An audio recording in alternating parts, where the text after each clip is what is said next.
Hey there! We'd love for you to hit that subscribe button. By subscribing, you're helping us spread the word and connect with more amazing people like you. Welcome to Webe Pärents, where parent doctors Matthew Letterman and Alona Pulday explore current parenting topics, share stories, and help bring families closer together. Welcome to Webe Pärents, where we talk about the heart-tugging, soul-stretching, beautifully imperfect journey of raising a family. I'm Dr. Alona Pulday. And hi, I'm Dr. Matthew Letterman.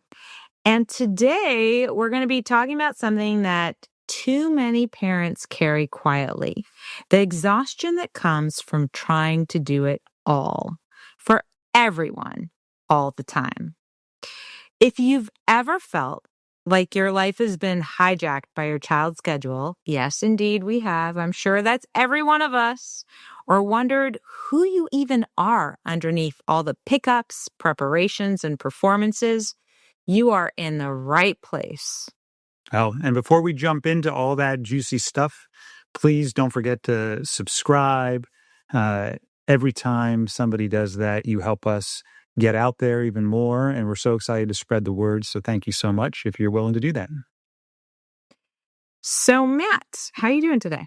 I am tired. Perfect for this podcast. You come prepared. I know. We were actually talking today when we were food shopping about some of the challenges with really putting yourself out there for your children with good intention, but the impact it has. So I'm excited for today's topic. Yes, me too. So let's dive into the topic. Here's the thing. When we think of having children, most of us didn't plan to be so consumed by their schedules. We want to support our kids. We want to give them every opportunity. We want to see them thrive. But in the hustle and bustle of this world, with so many opportunities available to them, you can get lost in becoming their chauffeur or, Yeah, just taking all the things that you do and trying with good intention to make their lives more wonderful.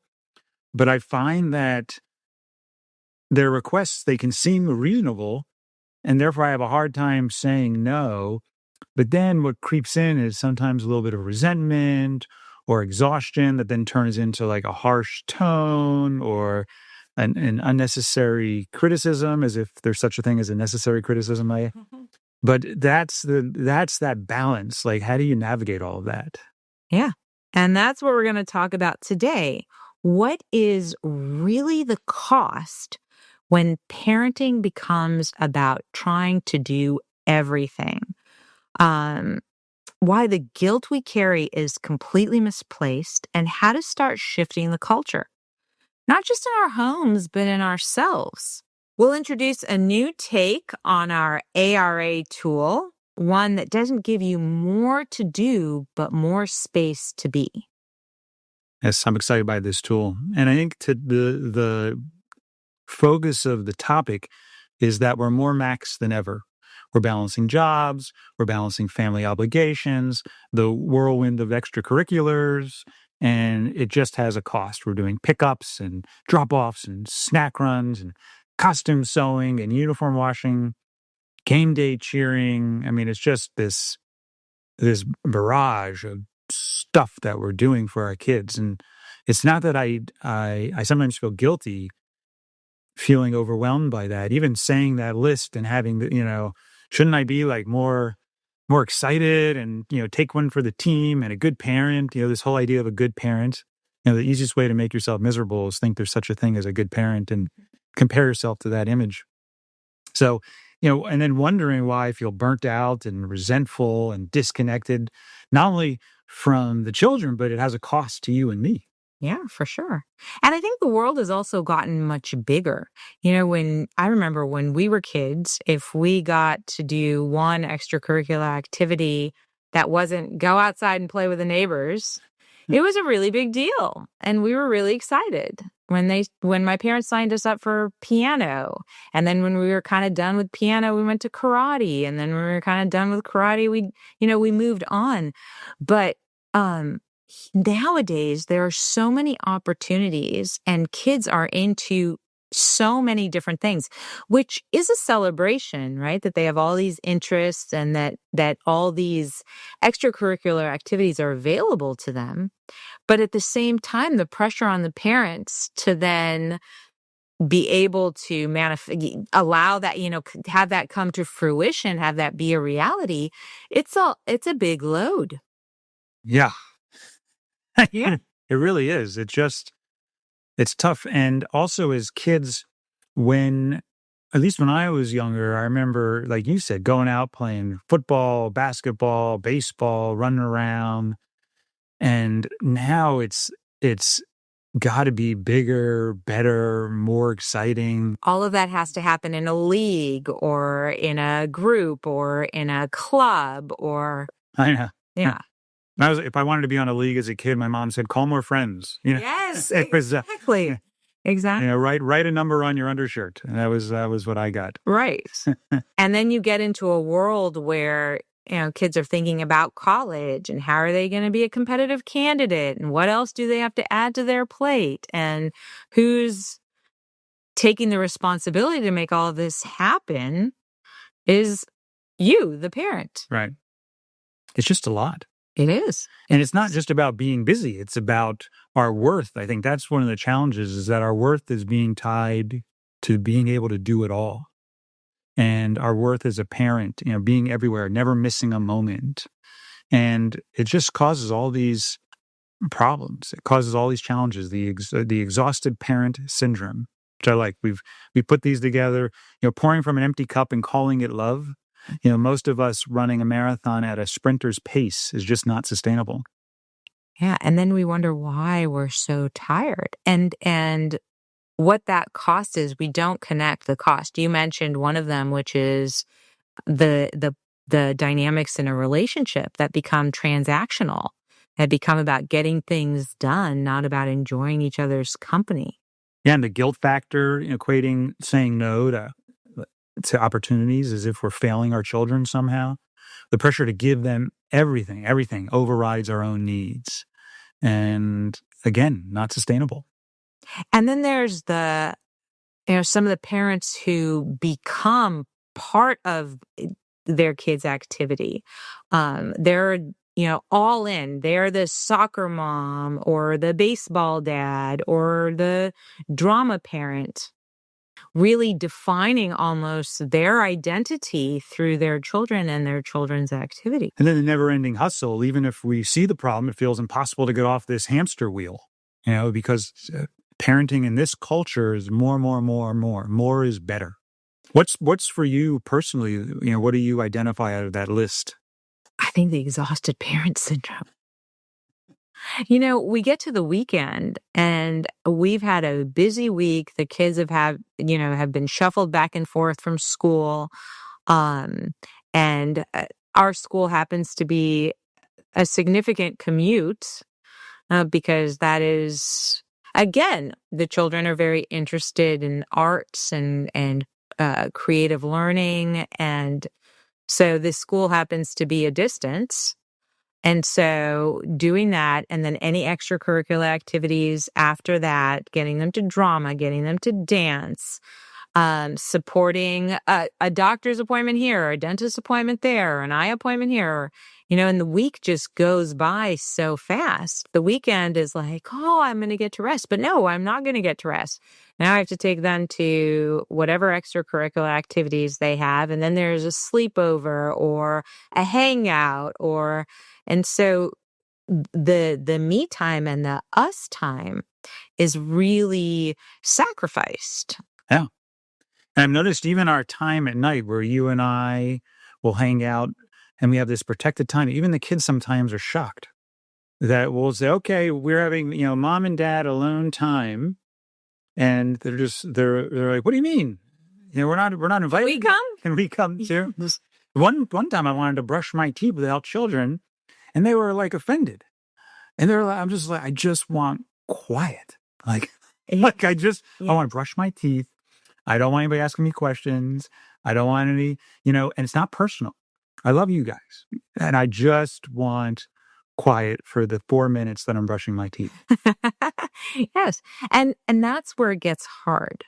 That's where the guilt factor comes in, because when you look at it on one side, it's a blessing that our kids want to hang out with us and that our kids enjoy our company and want to be in that company. Yeah, and brushing your teeth, like saying yes to that little thing is not a big deal. Right. Like then I'm like, I can't believe I'm saying no to brushing teeth together. It's only 5 minutes. Right. But when you have the added effects of every one of those little easy 5-minute things, you got to be able to say no to something. And it's not balanced with you having your own time.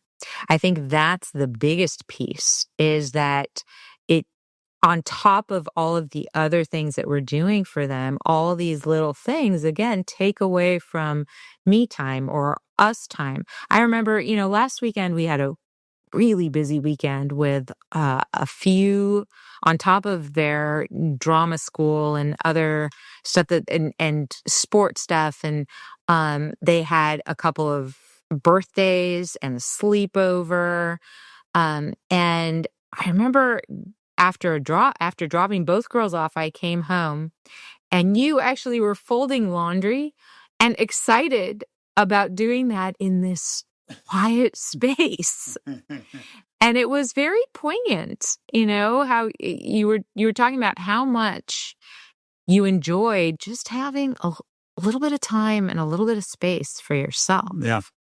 And I think learning that balance is key. I'm a better parent when I go and do retreats by myself, or, doing the improv at night and missing. I used to think that was terrible to miss dinner or putting the kids to bed. And I'm actually, on the nights when I am home, I'm more engaged, I'm more energized, I'm more connected. I enjoy brushing teeth together. So it's interesting to think about, like, that balance, and that 7 nights a week may not be what's best for your connection. Yes. And I think that's such a valid and important point that I'm going to repeat it again. We don't recognize that the cost of our depletion, sacrificing so much of ourselves, actually costs our connection. We are shorter with the kids. I find myself feeling resentment toward their activities versus excited for them that they get these opportunities. And when I am resourced, when I don't feel so depleted, I can come to the table and we can play games and we can laugh and we can be joyful together. And in those moments, they're really cherished moments that are lost because I'm making choices that are completely depleting my reserves. Yeah. Yeah, exactly. It's so amazing. I mean, I really did enjoy brushing my teeth with Jordan, except when she told me I didn't do the full 2 minutes. But I did enjoy that more, and the noise was less stimulating to me when I came resourced after a break. Yes. So finding what works for different people.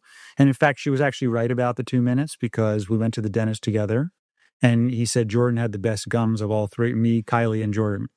So Kylie, I don't even know if she brushes her teeth, but Jordan brushes for the full 2 minutes because her friend told her to.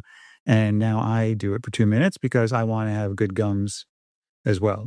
So anyway, it's just a little side note. It's very important to listen to your 11-year-old about your dental hygiene. There we go. So it was a good thing that I started brushing with her, is the point. But my energy with her was also more upbeat and connected. Yeah.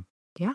Yeah, I imagine so. So you want to talk about the tool today? Maybe you intuitively used some of these techniques? I know, the ARA approach. So acknowledge, release, and then you align. Okay. So acknowledge, release, and align. So acknowledge is, the system is the problem. It's not you. There's this culture, there's this system. You are not weak. You're not disorganized. You're not failing. You are reacting to a culture that rewards burnout and calls it good parenting. So let's name that pressure. Let's acknowledge that. Let's stop pretending this level of sacrifice is normal or even noble. That it's not a good thing to sacrifice that way. So parents aren't failing. To me, the expectations are inhumane. What's your reaction to that first step? Absolutely. Absolutely. I think there is such a drive and such an external pressure and a morality judgment around you are a good parent if you sacrifice yourself for your children, and you are a selfish bad parent if you take time for yourself. Exactly. So once you've acknowledged that, the next is to release, and that's to let go of the roles that are weighing you down. So release the beliefs that keep you trapped. Beliefs like that a good parent never misses a moment, or that your child will fall behind if you say no, or that your self-worth is based on your child's success, or your success as a parent is dependent upon your child. Saying no to an opportunity doesn't mean saying no to your child. It means saying yes to your sanity. It means saying yes to your resource so that you can connect to your child in a way that's meaningful and not snap, be harsh, shame, all those things. So give your permission to let go of the roles, routines, and reputations that are no longer serving you or your family. You know, I think I seem to remember, and I might be misquoting this, but I seem to remember reading that we as parents today spend more time with our children than women who stayed home in the 1950s. Whoa. But we connect less with them, actual connection. But we're spending so much time alone alone together. You know, whether it's shuffling them around, but we're in our own head, or we're just too tired. You know, I noticed that last night. I was playing a game with Kylie. You know, sometimes we rotate with the girls, and I was with Kylie first, and we were playing games, and it was so much fun, and we were laughing and having a good time. And then I switched, and it was Jordan's turn. And I was like, you know what? I'm tired. I don't want to play more games. I just want to veg out to a show together. And she wanted to play games. And there was a cost to kind of saying, you know what? I don't have energy for that right now. So just kind of noting how sometimes we have great opportunity to be more intentional with how we use our energy. Yeah. And that we can connect even in the choice to not do the initial request. We can connect around the fact that you don't have energy and she's mourning or she's sad about that. And that's okay. And the problem is, if in the past we might have thought of our child's sadness as our failure, our job is to keep them happy. Versus, no, I get why you're sad. Our job is to empathize, to be present, to give them loving attention. And if we focus on that, present, loving attention, and empathy, I think it's much more doable. And then you can say, hey, it's not that I don't care about you. It's not that I don't want to hang out with you. It's that I don't have the energy. I'd love to connect with you in a different way. Yeah. Playing games is one of many ways. Yeah. So the last one of the three is align. Living a life your kids can respect and imitate, and something you'd be proud of them for doing. So shift your focus from managing their schedules to modeling a meaningful life. That to me is exciting. Okay, let's model how I want to show up, and for you to see what caring for myself and for you looks like, not just giving everything I can until I absolutely can't move anymore. So what kind of parents do I want to be, not just do? That is so important. I think of my mother when we were growing up, who did everything for us. She greatly sacrificed herself and her identity to care for her children. And what she modeled was that in order to be a good parent, you needed to be a super mom. You didn't have your own needs. What kind of good parent has their own needs? It's about your kids. And so there's that internal critic that forever will sit in my head when I take some time to myself. Oh, you know, that's selfish. The kids are home. Or, you know, that's selfish. If you got something done now, you'd have more time when the kids do get home. you know? And so, yeah, I think that's so important that you model for your children balance. You model for your children agency. You model for your children boundaries around your needs. Yes. With care. Yes. And that it's okay to have needs, and that they should also check in with you about your needs as much as you should check in with them around theirs. Yes. Not that you have to meet each other's needs all the time, but you can care about them. Yes. And to me, part of this align is, also figuring out what part of me needs reviving, what part of me needs to be resourced again. What would I do this week if I weren't just living out of obligation or doing what I think a good parent should do? How would I do things? Your child doesn't need you at every game. They need you to see you living a life that lights you up.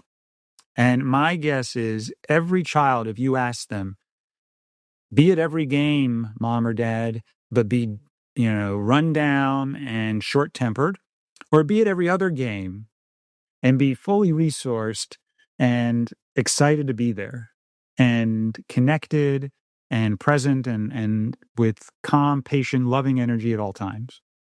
Now, just because you go to every other game doesn't mean you're going to have those extremes. But do you see the difference, how that would feel? I absolutely do. And I'm chuckling to myself because I remember this was in the fall when the girls did 3 different shows. And at the end of those shows, there were, because each cast that they're in has 2 different shows at the end. So there were 6 shows to attend. And I remember telling the girls, hey, Dad and I are going to come to 1 show in each cast. We're not going to come to all 6. And they were shocked because in the past we came to every single one. And it's the same show. And it's the same exact show. And I'm sitting there by show 4, and I'm like, if I have to see this show one more time, I'm going to kill myself. Yes. and then we still go to shows 5 and 6. Yes. So we got smart, and it was hard. I mean, we're as much as we're teachers, we're also students. We're trying to. This is not easy stuff, right?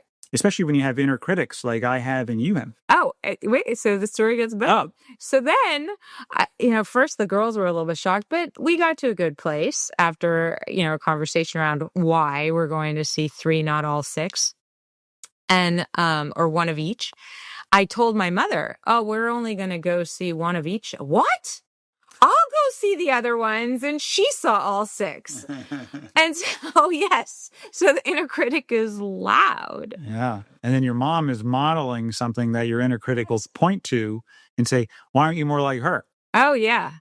Our kids call my mom Ta. Ta came to every one of our shows, Mom. You only came to 1 of each. Oh, boy. Yes. So... Exactly. And then that's your work to do around how to navigate that. Absolutely. Versus try to avoid that discomfort by going to every show and then creating a whole different type of discomfort that the kids pay for. And if the kids knew how costly it was for you to go to every show, they would say, don't do it. It's not worth it. That's what I said. I said, when you live with Ta, I'll come to every one of your shows too. Yeah, exactly. When they don't have to do the other stuff. So when I don't have to do the other stuff, I'll happily come to each of your shows. So if you've been listening to us for a while, we get a lot of questions about what to do in tricky parenting or relationship moments. Yeah, and if I'm being real, I'm asking Alona those same questions all the time. I get into those same tricky moments as everybody else does. And as much as we wish we could be there for each other in those exact moments, we just can't always be. Yeah, that's why we partnered with the amazing team at Kinectin to create something we truly believe in, an AI coach called Amari. And we didn't just lend our names, we helped build it and train it and brought in everything we've learned about emotional healing, connection, and communication. Yeah, we spent years training and learning, and we've created Amari, who is so calm and grounded, listens deeply and responds with warmth, clarity, and compassion. There's no judgment, no reactivity. In fact, we tasked our children with trying to get Amari reactive, and they still haven't succeeded. It's just steady support when you need it most. We use it ourselves all the time, especially when we feel stuck or overwhelmed. And Amari's really helped us pause, reflect, given us insight that helps us come back to each other. Yeah, we designed Amari to help you strengthen the relationships that matter most, starting with the one you have with yourself. And we are so excited that you can try it now at webepärents.com and click on Webe Kinectin with a K to sign up. And when you have your Amari moment, please let us know, as we'd love to hear about it.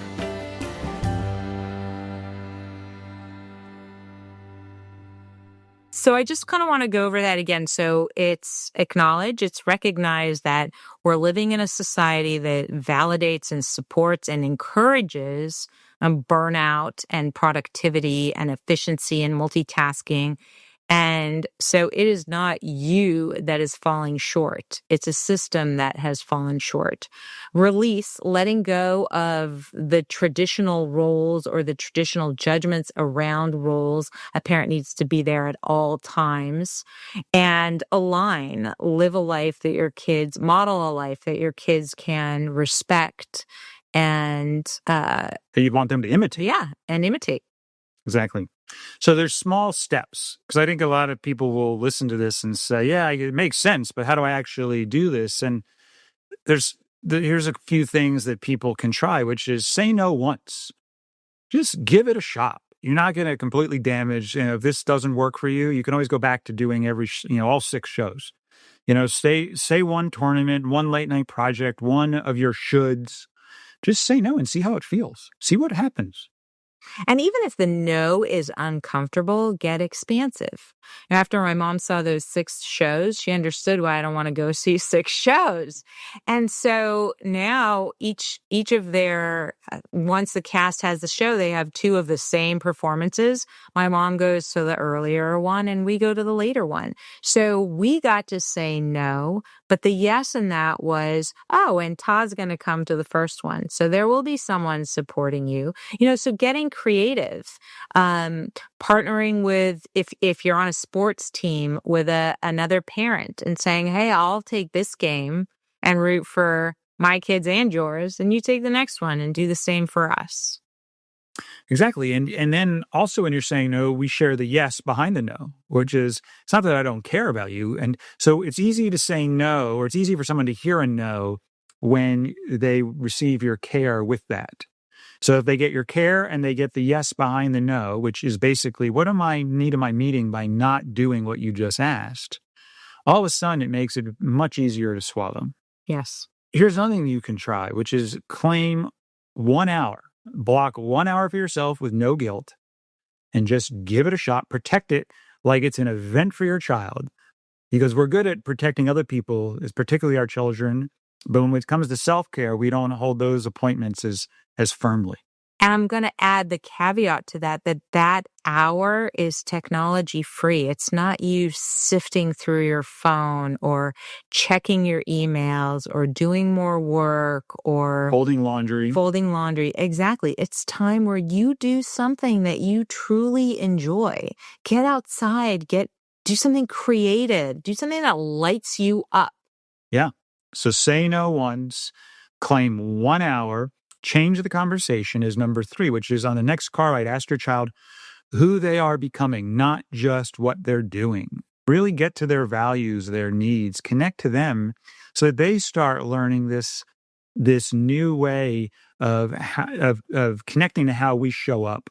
Not just, what did you do? What did you do? How is this person doing? What are they doing for me? Yeah, so they're not just defined by accomplishments. I like that. And when you said that, it made me even reflect on how I don't connect to that.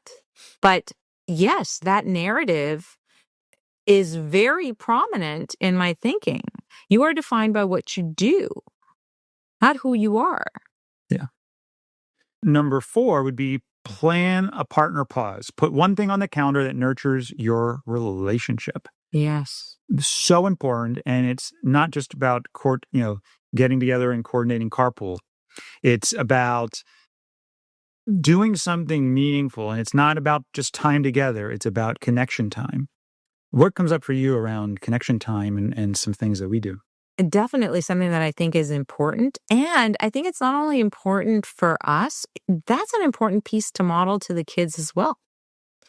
That a relationship needs tending to, whether it's my relationship with them or my relationship with you. And so that they start, gaining that perspective as well. Yeah, that's really important. They see the care of the other person. And I think that was missing. My mom and dad were all about the children. They never modeled caring for each other and prioritizing that and saying no and having a boundary around how much they contribute to us to make space for the relationship. So it almost implied that the relationship didn't matter.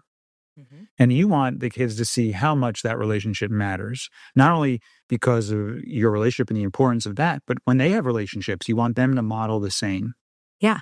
And even if they think it matters because it's helpful, because it's transactional, because you have a partner to spread the workload versus, no, this is a really loving, caring relationship. I like it. So those are just some quick things people can try at home, but just to start giving yourself the chance, because some people might be scared and be like, oh my God, what's going to happen? So give yourself a chance. Give it a little shot here. You got nothing to lose.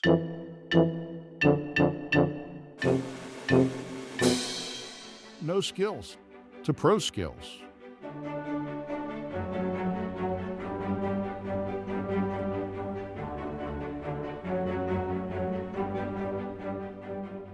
So let's give an example. What does that look like with no skills? So what does this look like in everyday life? Without that tool that we talked about, just sort of showing up, parents will feel like machines instead of humans. I think we're just getting things done. We're just what's next? Autopilot. Resentment bubbles just under the surface. There's a lot of resentment, and sometimes we can suppress it, but it's there. Identities shrink to a list of tasks. So who are we? We're these people that get these tasks done. Relationships become logistical and lifeless. You lose that heart space, that real felt experience of being present with someone else, because you're just in your head and body, just getting things done. And kids may start to feel they're a source of pressure instead of joy. Yeah. It's such a sad thing, but kids don't understand, why are my parents stressed out and what's going on here? What is it, us? And in a way, it's they could easily think about that it's them. The parents are, I got to do this and I got to do this and then this and you need this and don't ask me for one more thing when we lose our basket a little bit. It's easy for the kids to blame themselves. Yeah. I actually have an example. The other day, I was talking to Kylie, and she's doing dance. She's doing theater. She likes softball at the park. Then now she wants to do aerials. She's like, I want to do this aerial class. I'm like, no, we're not doing aerials. And she took it as a personal rejection. Why wouldn't she, in the way that I said it? But, my resentment was, are you kidding me, kid? We already have all of these things going on. You want to add something else to my plate? No way. And she heard, I can't take aerials. And she might have even heard that it was almost inconsiderate to ask for one more thing. Yes. And, I had to backtrack that. And here it is with pro skills. All right, so we're flipping the pro skills. The no skills is just, no, kid. What, are you kidding me? Exactly. Are you kidding? Don't I do enough? Don't we have this and this and this? Now you want one more thing? And the pro skills is, one, taking a breath, planting my feet on the ground and giving myself some empathy. Ooh, I'm feeling tired. I need a little bit more time and space for myself. And this is adding one more thing to my plate. So let me connect to her around that. Hey, we have all these other things going on. And I hear how excited you are about this, and I'm actually excited for you. This is cool. But I am really struggling with capacity to find that time. So there's care, there's empathy, but there's also agency and advocacy for where I'm coming from. And then getting creative. Are there other strategies? Could somebody else take you? Could you carpool with a friend? Could we shift activities? Can we, Yes. how important is it to do it this season versus next season? I think that's the key with the tool. Parents are creating that space like you did to rest and breathe and be and check in with your values, don't respond and react to guilt. That's reactivity. Really connect to your values, what needs, and you have needs to care and contribute for the children. You want peace of mind, they're going to be okay. But you also have your own needs. And we sort of, we'll deal with those later. And the guilt fuels that. Yes. And not every one of their wants has to be addressed immediately. I like how you said that. And that's a really great point is, hey, maybe we focus on these activities now, and then next semester we shift. Right. Another thing that's a sign is not only collaborating or working with as a team with the children about how to meet all the needs, but to make sure that your identity is really solid around, here's how I want to show up as a parent. It includes my needs. Here's how I'm prioritizing our relationship, my relationship. I can't show up to my relationship with my partner if I'm exhausted. I can't show up to my relationship with the kids if I'm exhausted. My identity includes passions and dreams beyond parenting and beyond their activities. Do I see that in the moment? If I can't connect to that in the moment, it means to me, pause. You don't have to say yes or no. Don't rush to say yes or no to the request. Connect to this stuff first. Yeah, I love that. And you know what I was thinking as you were saying that? There's the soccer mom and the drama dad and the whatever. But even all of a sudden I thought, wow, I can see why, not that I plan on changing this anytime soon, but I can see why some parents like to be referred by their first name, not mom and dad. Because I am defined as mom. They often, well, I'll say sometimes, forget that behind mom is Alona, who is a person that is more than just their mom. I like that. So we're going to have them start calling us by our. Like I said, I'm not about to change it right now, but I, at first, for not until this very moment, did I understand there's value in that as well. You are Matt, not Dad. Well, I've already taken care of that. When I'm alone with them, I told them they have to call me Dr. Letterman. Oh. So that's... They have to call me Your Highness, but we don't say that out loud now. We're alone. We're good when we're alone with them. Yes. Oh, man. But the key is that the kids grow up seeing a parent who lives with intention. Yes. Not exhaustion. Yes. Yeah. And who has agency. Yeah. And who prioritizes self-care. I mean, all these things that are so important for their well-being. Not just as parents, but even, heading off on their own, heading off to college, having that skill set brings tremendous value. It'll help all their future relationships. Yes. Romantic and platonic. Bringing it home. Explain it, invite it, model it, and practice it. So explaining it to your children, tell them the truth. We're learning how to take care of ourselves better as a family. Me and mom, we showed up and we're doing some things really well and we're struggling in other areas. Just own it with vulnerability. It means we may start doing fewer things. We may do things differently, but what we do will be done with more joy. That's our goal. And when you explain that, the goal is to have more joy, more presence, more energy. Who's not going to want that? I think a lot of kids don't realize the cost and impact. And if they really connected to the cost and impact without feeling shame or guilt on their end, I think they would care about that. Yes. Jordan was making cookies for you today while you and Kylie were upstairs playing Yahtzee. And she looks over at me, the gall of this child, and she says, "Can you believe it? They're upstairs playing Yahtzee while I'm baking cookies." And I'm thinking to myself, kid, Who are you talking to? The mom who's sitting there making dinner while you're playing with your sister upstairs. So it was so funny, but it was so real. And yes, She finally saw. she connected. She connected. Yes. And that's what I'm saying. When the kids can connect to that, all of a sudden they see things differently. Yes. It's not that they don't care. Yes. It's that they are not connected to those experiences, those values, those needs. Yeah. Oh, she didn't connect to me on that one. I failed to make that You point. didn't make the point to her. I should. Oh, There you go. we have No, something I'm for thinking dinner. that in my own head. But yes, Okay, yes. yeah. No, she connected to that in herself. And I'm thinking to myself, seriously, the gall of the child Oh, I see. to be talking to me about that. Go talk to your father if you're going to go. He's the one always playing. And then in the next step, so explain it, invite it from your children. Ask them, do you ever feel like you're doing too much? And this would be a perfect example here. Remember when you were making cookies and everybody else was playing? Mm-hmm. How'd that feel for you? Was that a joyful contribution? You know, if dad was asking you to make cookies every night, would you still do that? Okay, maybe that's too much. So you like to make cookies once a week. Oh, okay. So that's what meets your needs for caring for you and for dad. Yeah. Perfect. So you see, that's what we have to do with all of our activities, not just the cookies. We want to care for you. We want to care for me. We want to care for everybody. So this way, we're showing them that rest and choice are all part of healthy growth. Absolutely. And then there's model it. So we explain it. We invite it from the children. Hey, let's help them really get it. And then model it. Hey, let's let them see you read a book.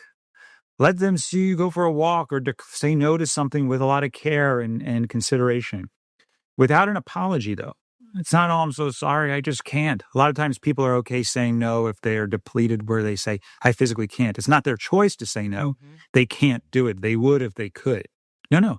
Say, it's not that I'm choosing to say no because I'm also choosing to say yes to this other need over here.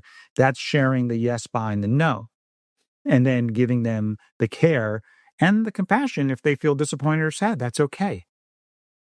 So modeling it for them, your boundaries teach them how to create their own.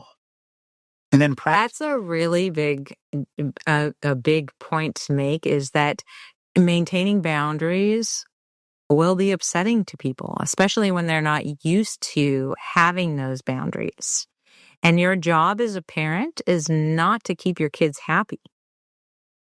It's wonderful when that's, when they are happy and we can all celebrate that, but that is not our job.